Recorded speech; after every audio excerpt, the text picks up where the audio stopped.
Hello learners, welcome to edification. मैं हूं आपका दोस्त और टीचर नितिश उपाध्याय। आज हम पढ़ेंगे एन फ्रैंक की डायरी का एक हिस्सा जो आपकी टेक्स्ट बुक में that from the diary of Anne Frank नाम से दिया हुआ है। एन फ्रैंक एक जर्मन लड़की थी जिसको हिटलर ने कंसंट्रेशन कैंप में डाल दिया था। बाकी लोगों के साथ बहुत से लोगों को उसने डाला था सेकेंड वर्ल्ड वॉर के टाइम में। तो उसकी उसने उस कंसंट्रेशन कैंप में अपनी डायरी में लिखना जारी रखा था। बाद में वो डायरी छपी थी और उसके मरने के बाद काफ़ी कम उम्र में हिटलर ने उसको मरवाया था बाकी लोगों के साथ।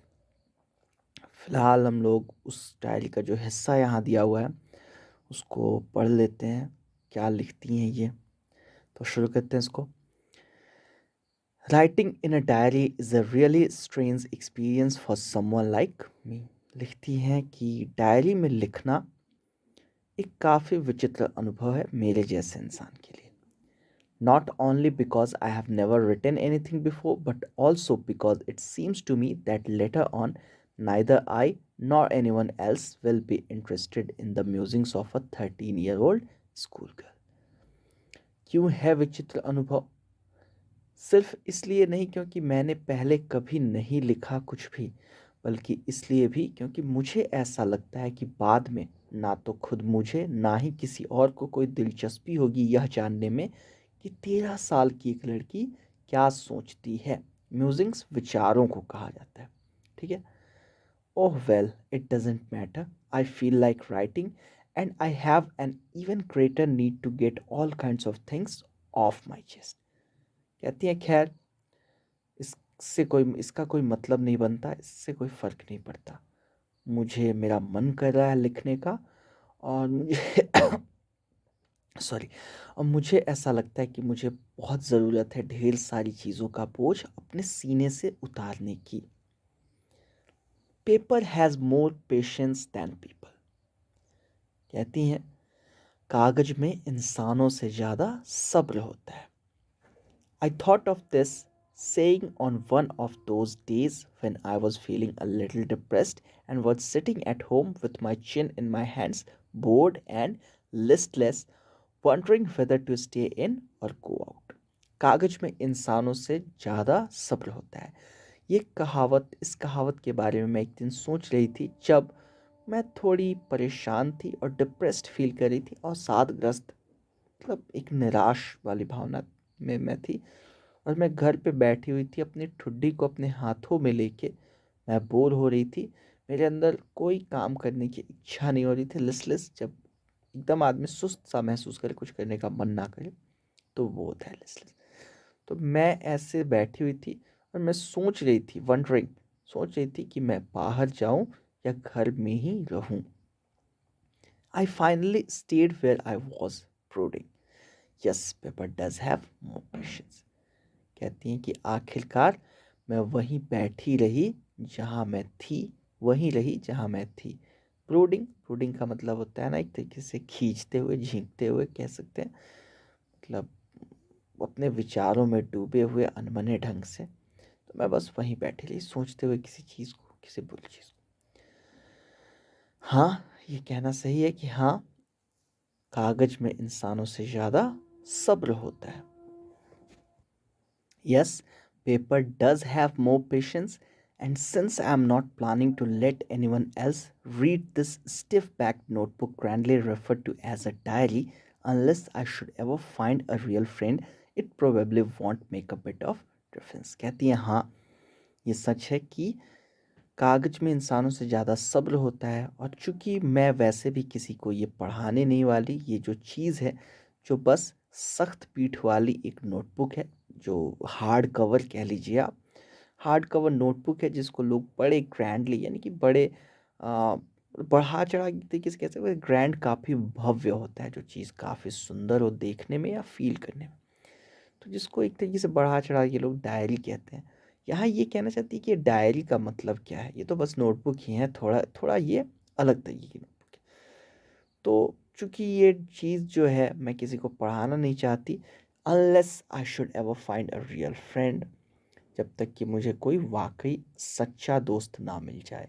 तो इस बात से कोई फ़र्क नहीं पड़ता, किस बात से, कि मैं इसमें लिखूं या ना लिखूं। मतलब ये कहना चाहती हैं बेसिकली इस पैराग्राफ में लास्ट में कि कागज़ में ज़्यादा सब्र होता है, इसीलिए चलो इसमें लिख ही लेते हैं, क्योंकि मैं तो वैसे भी किसी को पढ़ाने वाली हूँ नहीं, बशर्ते कि मुझे कोई सच्चा दोस्त मिल जाए। तो लिख लेती हूँ, उससे कोई फ़र्क नहीं पड़ने वाला। Now I am back to the point that prompted me to keep a diary in the first place. I don't have a friend. कहती है अब मैं घूम फिर के वापस आ गई हूँ उसी जगह पे, उसी पॉइंट पे, उसी मुद्दे पे जिसने मुझे मजबूर किया डायरी रखने पे। वो क्या मुद्दा था? I don't have a real friend. I don't have a friend, मेरा कोई दोस्त नहीं है। Let me put it more clearly, since no one will believe that a 13-year-old girl is completely alone in the world। आगे लिखती हैं, मुझे इस बात को रुकिए और साफ तरीके से बताने दीजिए, क्योंकि कोई ये तो नहीं मानने वाला है कि 13 साल की एक लड़की इस दुनिया में पूरी अकेली है। एंड आई एम नॉट, और मैं हूँ भी नहीं। I have loving parents and a 16-year-old sister, and there are about 30 people I can call friends।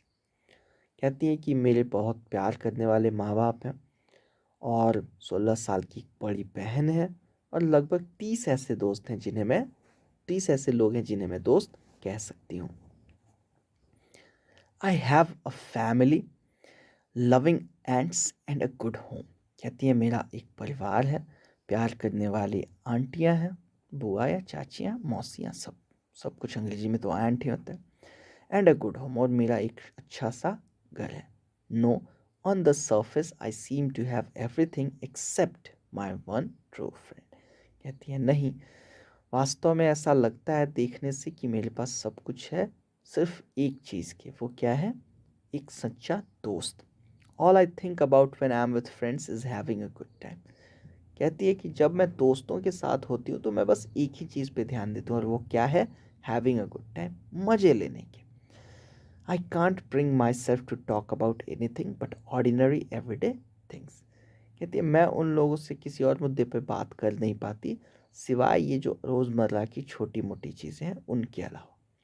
We don't seem to be able to get any closer and that's the problem. कहती हैं कि हम लोग इससे ज़्यादा पास नहीं आ पाते, और यही परेशानी है। Maybe it's my fault that we don't confide in each other. कहती हैं कि हो सकता है ये मेरा कसूर हो कि हम लोग एक दूसरे पे भरोसा नहीं करते।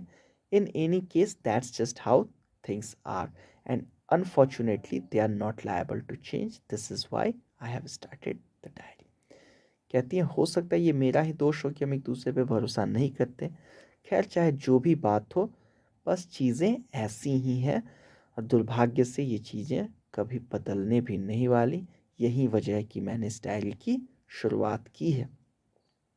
To enhance the image of this long awaited friend in my imagination, I don't want to jot down the facts in this diary the way most people would do, but I want the diary to be my friend, and I'm going to call this friend Kitty।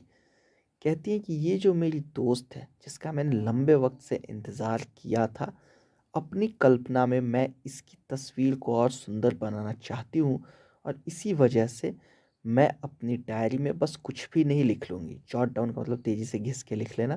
मैं कुछ भी नहीं लिख लूँगी जैसे लोग facts लिखते हैं। फैक्ट्स यानी कि दुनिया का सबसे तेज़ उड़ने वाला पक्षी, दुनिया का सबसे तेज़ दौड़ने वाला जीव, या रोज़ के खर्चे, या कहाँ का प्रेसिडेंट कौन है, कहाँ की कैपिटल क्या है। तो इस तरीके की चीज़ें मैं नहीं लिखूँगी। मैं चाहती हूँ कि ये डायरी मेरी दोस्त बन के रहे, और मैं अपनी इस दोस्त को किटी कहने वाली हूँ। यानी इन्होंने अपनी डायरी का नाम किटी रख दिया। आगे लिखती हैं ये, since no one would understand a word of my stories to Kitty if I were to plunge right in, I'd better provide a brief sketch of my life much as I dislike doing so। कहती हैं कि चूंकि आगे जो मैं लिखने वाली हूँ उन पे कोई उनको समझ नहीं पाएगा, जो भी चीज़ें मैं किटी में लिखने वाली हूँ उनको कोई समझने में नहीं पाएगा अगर मैं सीधा कूद पड़ी तो। प्लंज का मतलब कूद पड़ता, अगर मैं सीधा कूद पड़ी तो। इसीलिए अच्छा हुआ कि मैं अपनी ज़िंदगी का एक छोटा ज़िंदगी की कहानी को छोटे रूप में, ब्रीफ स्केच मतलब छोटी तरीके से, सिंपल तरीके से आप लोगों को फटाफट बता दूं। Much as I dislike doing so, हालांकि ऐसा करना मुझे पसंद नहीं, लेकिन फिर भी मैं अपनी ज़िंदगी की कहानी छोटे करके संक्षिप्त में आप लोगों को संक्षेप में समझा देती हूँ, सुना देती हूँ। कहती हैं, my father, the most adorable father I have ever seen, didn't marry my mother until he was 36 and she was 25।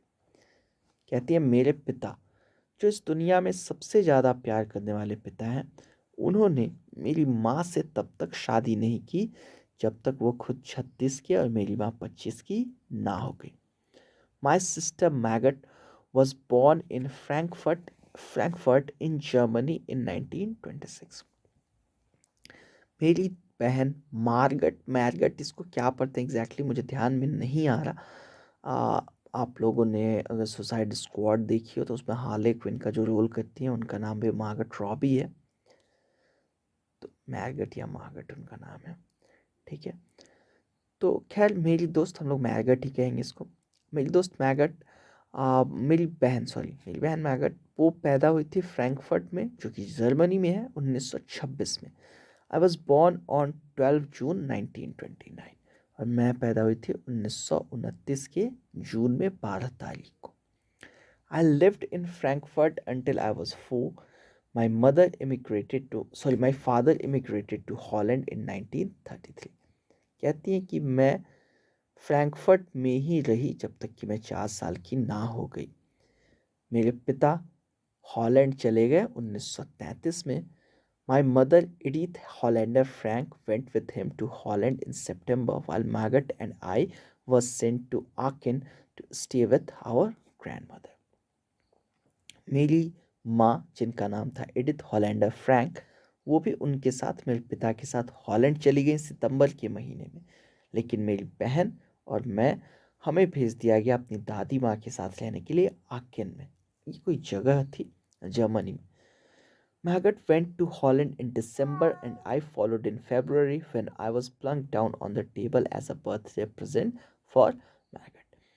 कहती हैं कि मैगट चली गई हॉलैंड दिसंबर में, मतलब माँ बाप पीछे इनको इनकी दादी के पास छोड़ के गए थे, लेकिन बाद में मैगट चली गई दिसंबर में अपने माँ बाप के पास हॉलैंड, और मैं गई वहाँ फरवरी। आई फॉलोड इन फरवरी, मैं गई वहाँ फरवरी में। और जब मैं वहाँ गई तो मुझे टेबल पे रख दिया गया, प्लंग का मतलब पटक देना, हालांकि यहाँ रख देने के सेंस में, मुझे टेबल पे रख दिया गया मैगट के बर्थडे प्रेजेंट के तौर पे, यानी मैगट को मेरे रूप में एक जन्मदिन का उपहार दिया मेरे माता पिता ने। I started right away at the Montessori Nursery School. I stayed there until I was 6, at which time I started in the first form. कहती हैं कि मैंने वहाँ जाते ही मॉन्टेसरी नर्सरी स्कूल में पढ़ना शुरू कर दिया। मैं उसी स्कूल में थी जब तक कि मैं 6 साल की ना हो गई। उसके बाद मुझे पहली कक्षा में डाल दिया गया। In the 6th form my teacher was Mrs Kuperus the head mistress. छठी कक्षा में मेरी शिक्षिका थी मिसेस कुपेरस, जो वहाँ की प्रधानाध्यापिका थी, प्रिंसिपल थी, हेड मिस्ट्रेस थी। At the end of the year, we were both in tears as we said a heart-breaking farewell. उस साल के अंत में हम दोनों ही रो रहे थे जब हम दोनों ने एक दूसरे को अलविदा कहा और हमारा दिल टूट रहा था। In the summer, heartbreaking farewell मतलब दिल को दुखाने वाली विदाई हमने ली एक दूसरे से और हम दोनों आंसुओं में थे। इन the summer of 1941, grandma fell ill and had to have an operation, so my birthday passed with little celebration. 1941 की गर्मियों में दादी बीमार पड़ गई और उनका ऑपरेशन कराना पड़ा, इसीलिए मेरा जन्मदिन बिना ज़्यादा शोर शराबे के गुजर गया। Grandma died in January 1942. No one knows how often I think of her and still love her. दादी मर गई 1942 की जनवरी में। किसी को नहीं पता मुझे उनसे कितना प्यार है और कितना मैं उनके बारे में सोचती हूँ और आज भी कितना उनसे प्यार करती हूँ। This birthday celebration in 1942 was intended to make up for the other, and grandma's candle was lit along with the rest. कहती हैं कि ये जो मेरा 1942 का जन्मदिन को मनाया जा रहा था, वो जो सेलिब्रेशन था, वो मतलब शोर शराबा था, उत्सव था, उसको वॉज इंटेंडेड का मतलब ना, इंटेंड कहा जाता है किसी काम का मन बनाना, किसी चीज़ के लिए करना। तो ये उस निश्चय किया गया था कि वो भरपाई करेगा पिछले वाले की भी, जो हम नहीं मना पाए थे क्योंकि दादी का ऑपरेशन था।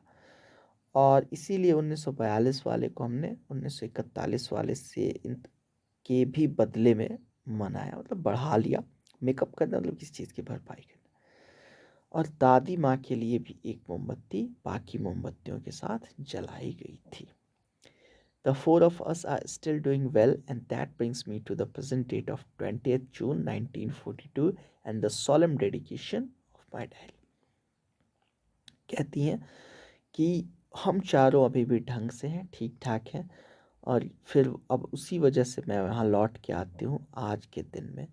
आज का दिन जो है 20 जून 1942 पे 42 का, और मेरी डायरी का पहला पन्ना आज का जो मैं लिखने वाली हूँ, पहली एंट्री।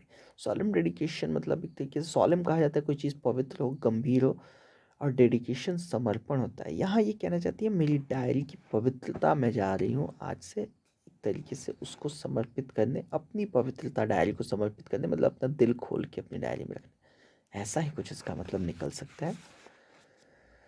अब ये डायरी लिखती है सैटरडे 20 जून 1942 को। अपनी डायरी का नाम इन्होंने रखा था किट्टी, तो उसको एड्रेस करिए किट्टी कहते हुए। कहती हैं डियरेस्ट किटी, मेरी प्यारी Kitty, our entire class is quaking in its boots. The reason, of course, is the forthcoming meeting in which the teachers decide who will move up to the next form and who will be kept back. हमारी पूरी class बेचैन है, डरी हुई है। क्यों? क्योंकि अगले महीने में कुछ समय में आगे आने वाली एक मीटिंग है जहां टीचर्स मिलजुल के ये निर्णय लेंगे कि किसको अगली कक्षा में भेजा जाएगा और किसको पीछे ही रखा जाएगा। Half the classes making bets, आधी से ज़्यादा क्लास शर्त लगाने में जुटी हुई है। GN and I laugh ourselves silly at the two boys behind us, CN and Jax, who have staked their entire holiday savings on their bet. GN, जो शायद इनके साथ बैठते होंगे, जिसका पूरा नाम इन्होंने नहीं लिखा है, कहती हैं कि GN और मैं हंस हंस के पागल हो जाते हैं उन दो लड़कों पे जो हमारे पीछे बैठते हैं, जिनका नाम CN और जैक्स है, जिन्होंने अपनी पूरी छुट्टियों की बचत लगा दी हुई है इन शर्तों पे।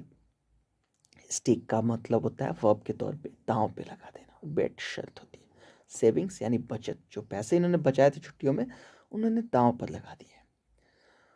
From morning to night it's you are going to pass, no I am not, yes you are, no I am not. सुबह से लेके शाम तक ये लोग बस ऐसी ही बातें करते रहते हैं। तुम पास हो जाओगे, अरे नहीं मैं तो नहीं हूँगा, हाँ तुम हो जाओगे, अरे मैं नहीं हूँगा। Even G's pleading glances and my angry outbursts can't calm them down. जी बेचारी उनको गिड़गिड़ाती नज़रों से देखती है, प्रार्थना करती हुई नज़रों से देखती है, तब भी वो नहीं मानते। मैं बीच बीच में उन पर चिल्ला पड़ती हूँ। आउटबर्स्ट, एकाएक चिल्ला पड़ना, किसी पे एकाएक गुस्सा निकाल देना। मैं गुस्से में उन पर एकाएक चिल्ला पड़ती हूँ, फिर भी वो शांत नहीं होते हैं। If you ask me, there are so many dummies that about a quarter of the class should be kept back, but teachers are the most unpredictable creatures on earth. कहती है ये कि अगर मुझसे तुम पूछो किटी, तो मैं तो यही कहूँगी कि हमारी क्लास में इतने मूर्ख हैं कि लगभग चौथाई कक्षा को पीछे ही रहना चाहिए। लेकिन क्या कह सकते हैं, टीचर्स इस दुनिया के सबसे अनप्रिडिक्टेबल जीव होते हैं, यानी कि उनकी भविष्यवाणी नहीं की जा सकती, बताया नहीं जा सकता वो कब क्या सोच के क्या कर देंगे। I am not so worried about my girlfriends and my self, we will make it. The only subject I'm not sure about is maths. Anyway, all we can do is wait. Until then, we keep telling each other not to lose heart. मुझे ज़्यादा चिंता नहीं खुद की और मेरी सखियों की, हम जरूर ही निकल जाएंगे। बस एक ही विषय है जिसके बारे में मैं आश्वस्त नहीं हूँ, और वो है गणित का। खैर, हम लोग कर भी क्या सकते हैं इंतज़ार करने के सिवा।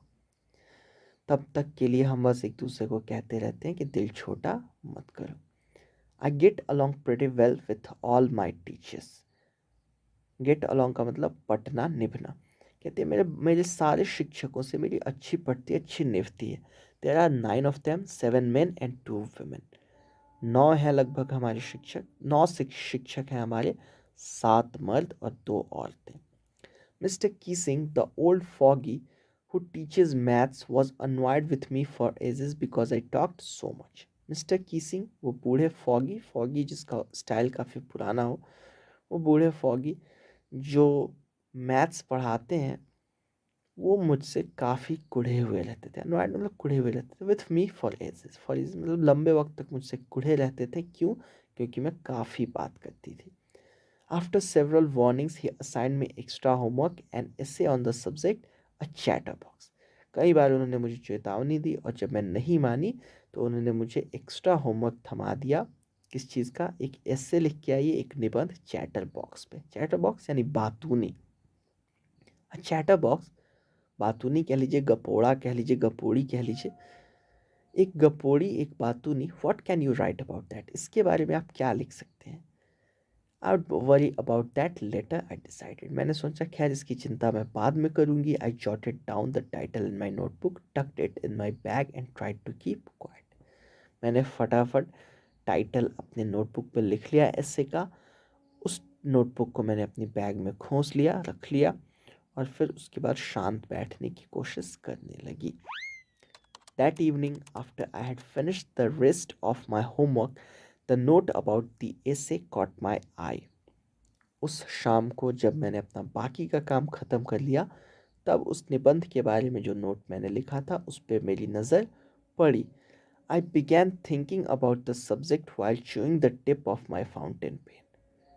कहती हैं कि मैं उस विषय के बारे में सोचने लगी अपने फाउंटेन पेन की टिप को चबाते चबाते।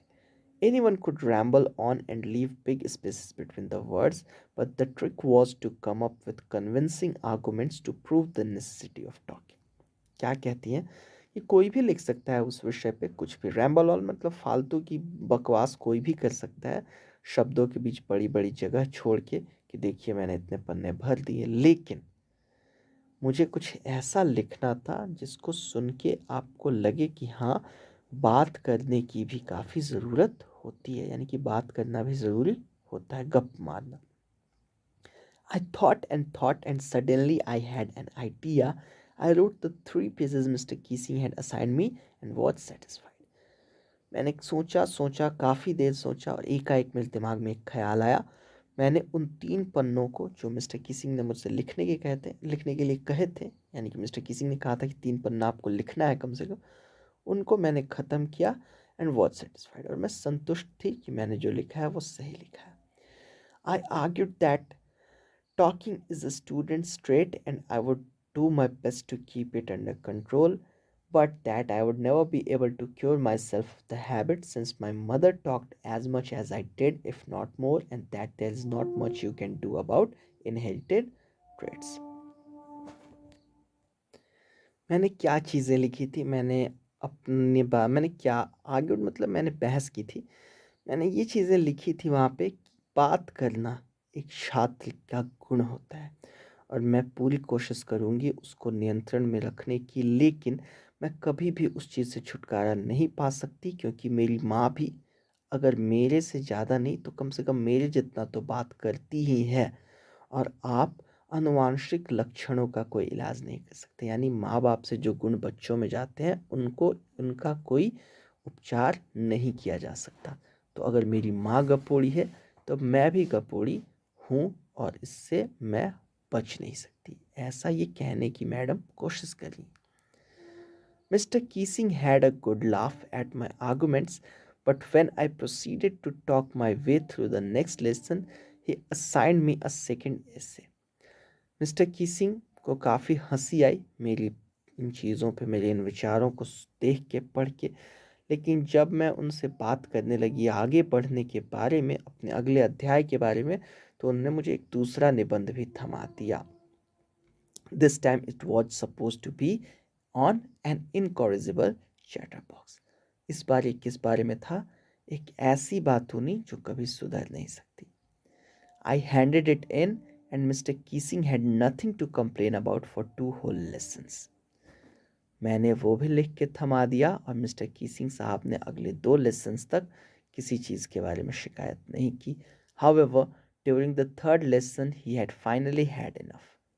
लेकिन खैर तीसरे अध्याय में उनका सब्र ख़त्म हो गया और उन्होंने क्या कहा है, an frank as punishment for talking in class write an essay entitled quack quack quack said Mistress Chatterbox. कहते हैं एन फ्रैंक, क्लास में इतनी बात करती हो, सजा के तौर पे एक निबंध लिख के लाओ। निबंध का शीर्षक होगा, टाइटल होगा पक पक पक कहती हैं मिस्ट्रेस चैटरबॉक्स, यानी कि बातूनी मैडम कहती हैं बक बक बक, ऐसा कुछ। द क्लास रोड, पूरी क्लास हंस पड़ी। I had to laugh too, though I had nearly exhausted my ingenuity on the topic of chatterboxes. पूरी क्लास हंस पड़ी, कहे लगा के मुझे भी काफ़ी हंसी आई। हालांकि मैंने जो भी अपने विचार थे, असली विचार, मतलब जो क्रिएटिव आइडियाज़ थे एक तरीके के, उनको मैंने पूरा ख़त्म कर दिया था गपोड़ियों के विषय में, जो मेरे पास अनोखी आइडियाज़ थे वो। It was time to come up with something else, something original. समय आ गया था कुछ अलग करने का, कुछ ओरिजिनल करने का। My friend San, who was good at poetry, offered to help me write the essay from beginning to end in verse and I jumped for joy. मेरी दोस्त सैन, जो कविता लिखने में काफ़ी माहिर है, उसने मुझसे कहा कि मैं तुम्हारी मदद कर देती हूँ शुरू से लेकर अंत तक पूरी कविता को छंदों में लिखने का। वर्स पोएट्री होता है basically, piece of poetry. Piece of poetry की भी कई मतलब हैं। एक छोटी सी कविता है, कविता का एक अंश है, उसको भी वर्स कहा जाता है, जो बेसिकली 2-3 लाइन्स हो, वो राइम करी हो एक दूसरे से। तो उसने कहा कि छंदों में मैं लिख देती हूँ, लिखने में मदद करती हूँ पूरा निबंध। And I jumped for Joy, हालांकि यहाँ जम्प्ड विथ जॉय होना चाहिए था। मैं खुशी से उछल पड़ी।